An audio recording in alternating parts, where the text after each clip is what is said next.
and welcome to Read Aloud 3, where it is you, me, and the Trinity. And we are reading in 2nd Chronicles, and we are on chapter 7.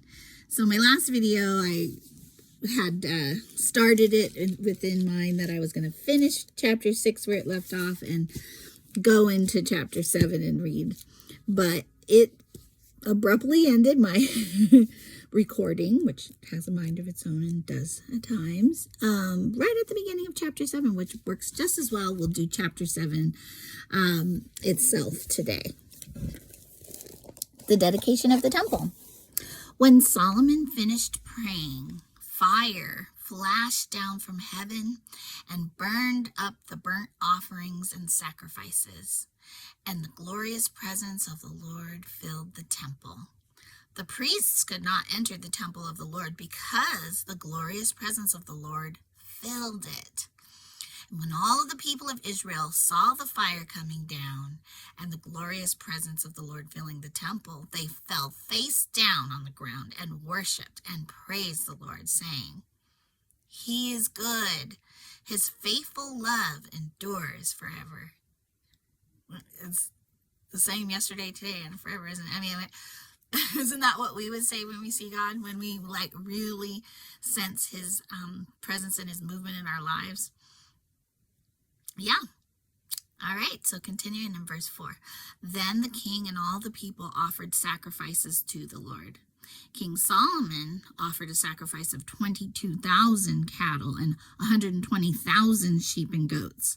And so the king and all the people dedicated the temple of God.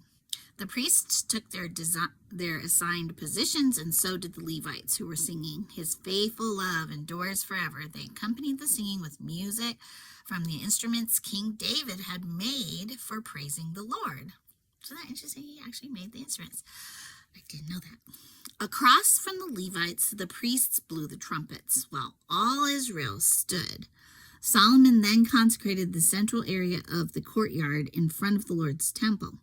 He offered burnt offerings and the fat of peace offerings there, because the bronze altar he had built could not hold all of the burnt offerings, grain offerings, and sacrificial fat.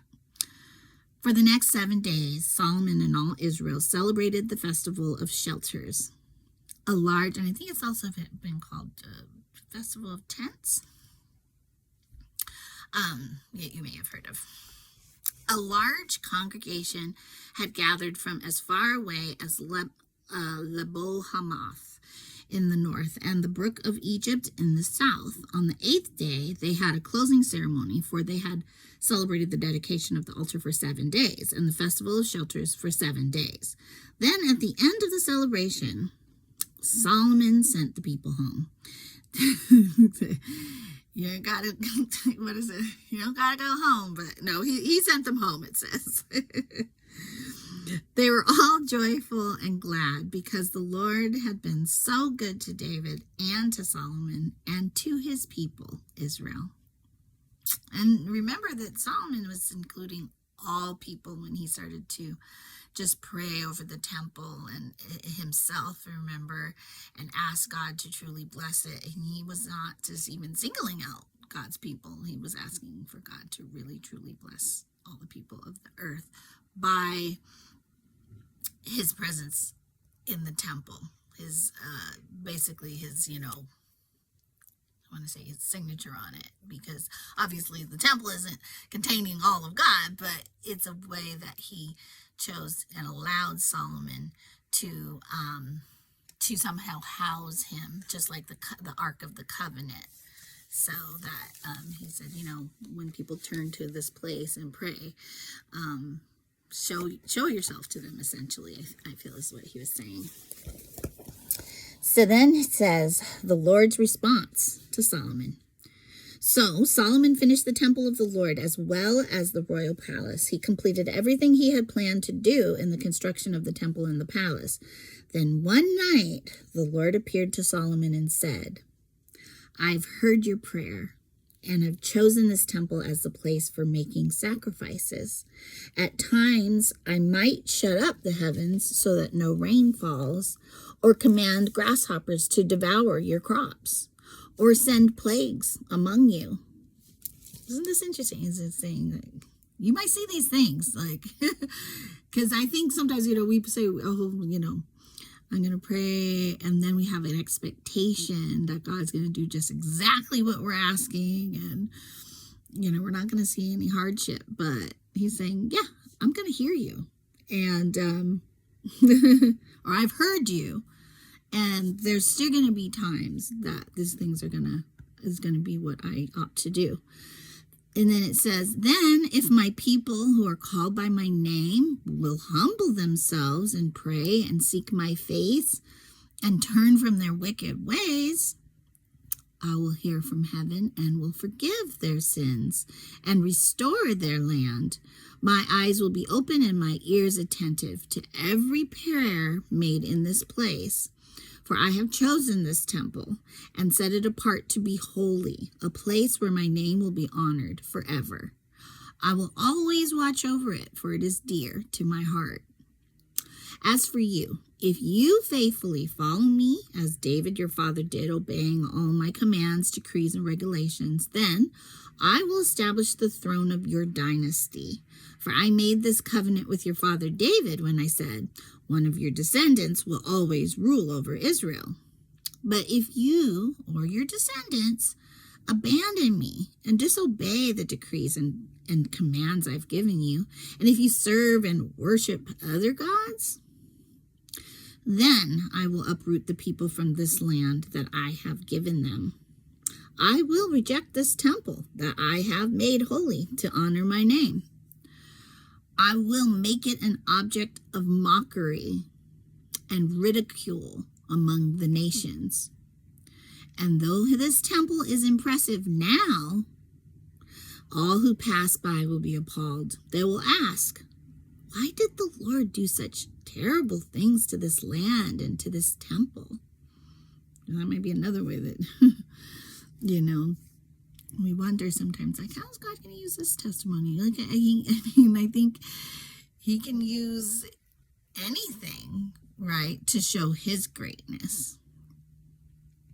And the answer will be because his people abandoned the Lord, the God of their ancestors, who brought them out of Egypt, and they worshipped other gods instead and bowed down to them. That is why he has brought all these disasters on them. And they will still know of who he was and, his fame about how he brought them out of Egypt. And he did all these things for them. And the reason why things came to ruin was because they were not faithful to him. They decided to worship other gods, right? And because, when we read through, sometimes we're like, David wasn't faultless. He followed all of God's commands and decrees. What? Like, that was what was in his heart to do. That was what he set forth to do. And he never turned from God. He sinned greatly, but he never turned from God and just rejected him and decided he was going to worship some other, God in place of him. Because he abandoned God, because he decided, I choose someone else. I choose something else in place of God. Okay.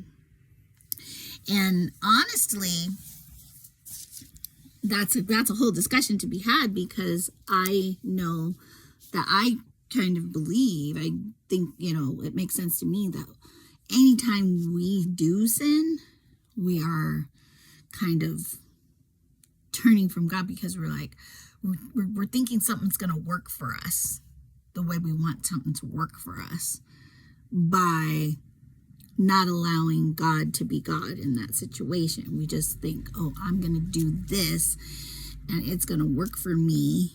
It's going to help me in some way, right? And so, but I don't see that as a whole, turning away or a complete idolatry. It might be practicing it for a moment, but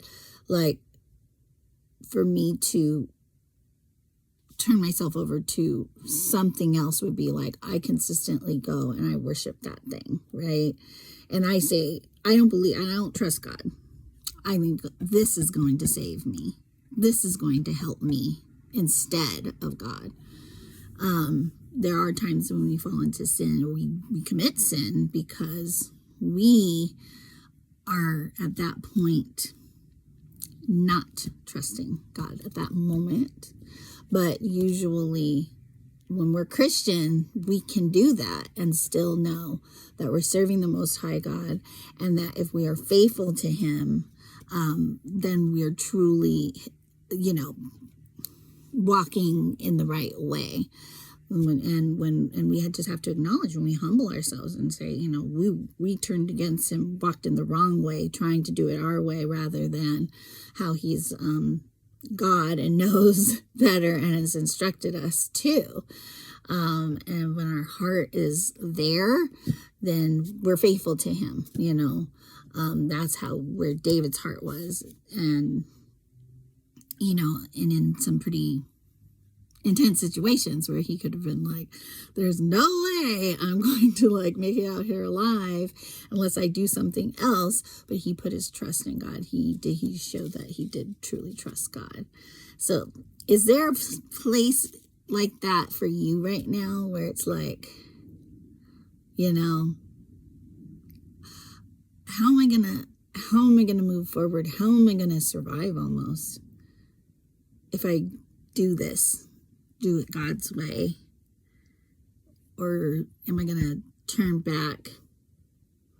Can I show God in this moment that He is the one true God and that I do put my trust in Him?